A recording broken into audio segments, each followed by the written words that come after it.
Hello, welcome to another episode of Low Carb in the Leaves with me. I'm Dr. Mary Barson from Real Life Medicine. This week we have been discussing the link between mood and food, and that it is a bi-directional link. So mood affects our food and food absolutely affects our mood. Yesterday I discussed emotional eating and the kind of the physiological side of emotional eating. That is these hyperpalatable foods, high carb foods, very sweet foods, really hijack our brain chemistry and become extremely easy to overeat. They give us they're quite a big dopamine buzz, and they can become addictive, and they are a very effective way in the short term to numb negative, icky emotions that we don't like. Emotional eating, there's a lot of talk out there about the mind management around emotional eating, and that is, I believe, absolutely vital. However, I don't think it's enough. I think that what I discussed yesterday, the dealing with the physiological side of emotional eating, is also a vital part of the puzzle. And how you deal with the physiological side of the emotional eating is to get those processed, hyperpalatable foods out of your house, out of your life. And then once you've done that, your biochemistry starts to normalize and settle down. The cravings absolutely go away. It's amazing. When you stop eating sugary, high carb foods, even within a few days, the cravings for the sugary, high carb foods really settle down. And then once that's done, that's the physiological side of it. That in itself is not enough usually. Then it's about mind management. One of my favourite tools for mind management is mindfulness. And mindfulness is so much more than just a buzzword. It is a practical solution. It is a very doable, very learnable, practical solution to emotional eating, to non-hungry eating. When we use food as a reward, as a commiseration, as a consolation, as entertainment, as all of these things that we use food for, rather than actually just nourishing our bodies, mindfulness is a very practical tool to help address this.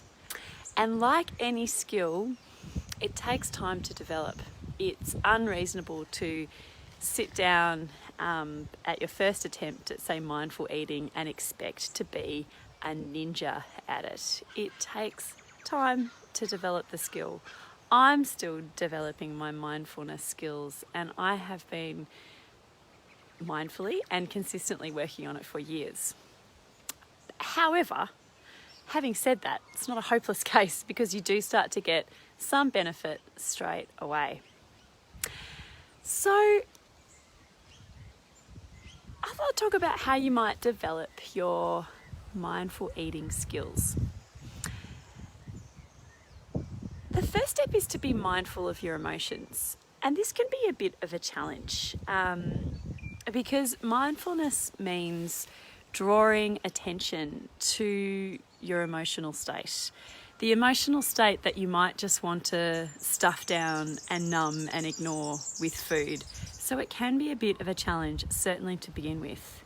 So you have to acquaint yourself with the negative emotions that have been stuffed down by food.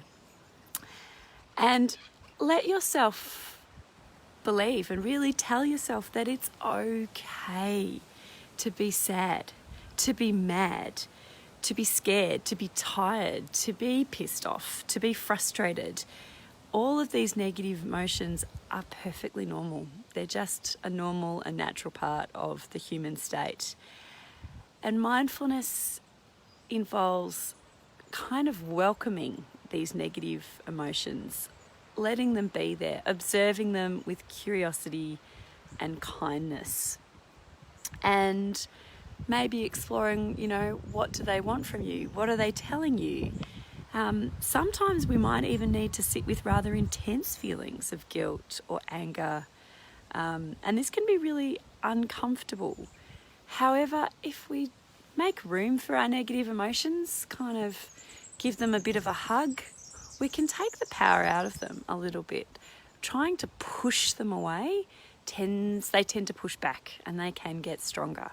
So that's sort of the first part of mindfulness. And as you become better acquainted with your emotions, you just sort of invite them all in and let them all be there. They no longer play such a large role in your choices, because you don't want your anger to be choosing what you eat for dinner. You don't want your boredom to be choosing what you eat for dinner. That's not a happy place to be. You want to let your boredom and anger and frustration just sort of be there, and then make a more mindful choice of what kind of food you'd like to nourish your body with. So mindfulness is this practical aid mindful eating is a practical aid where you devote your attention fully to the meal that you're eating. And just really bring yourself into the moment and engage with your food. A few tips that I think is useful when you want to develop mindful eating. It starts with when you're shopping for your food, so make really conscious choices about what you are choosing to buy and why, and really kind of, hold the carrot. If you're buying a carrot, hold the eggs. If you're buying eggs, really make a mindful choice. So it kind of starts at that stage. Mindfully preparing your meal, taking time to smell the veggies, to smell the cooking, I think is really useful. And when you go down to eating, this is a trick I use because I can so easily just shovel my food in and totally forget that I wanted to engage in mindful eating. I use my non-dominant hand, so I can shove food into my face pretty quickly with my right hand, but I can't with my left. So I'll eat with my left hand, my non-dominant hand, and that kind of forces me to actually really think about the process of scooping the food up onto my fork and putting it into my mouth. And eat slowly. Don't have to eat stupidly slowly, but just savour each bite and really be with the food. And my favourite tip with mindful eating is to practice gratitude. Gratitude in itself is also a really helpful tool. It really changes our brain chemistry. It's pretty impossible to be in a terrible stress state when you're being grateful. So gratitude is really good. And the gratitude involves just thinking about where the food came from. The broccoli here, our broccoli is most likely been grown in Bacchus Marsh or Werribee. So I'll sort of think about the farms in Bacchus Marsh or Werribee. Eating the eggs, I'll think about the chooks. The olive oil, could think about the olive groves at Cobram Estate or whatever. Just sort of think about where your food came from and be grateful that you have this lovely food to nourish you. This tool is very helpful. It's a powerful tool and it's a good one to try and develop. And when you are trying to develop a new skill, it's important to be kind to yourself, patient and compassionate, because it can take a little while to master. And combined with getting hyperpalatable foods out of your life, it can really set up a positive cycle of good mental health, where your brain is nourished and no longer inflamed.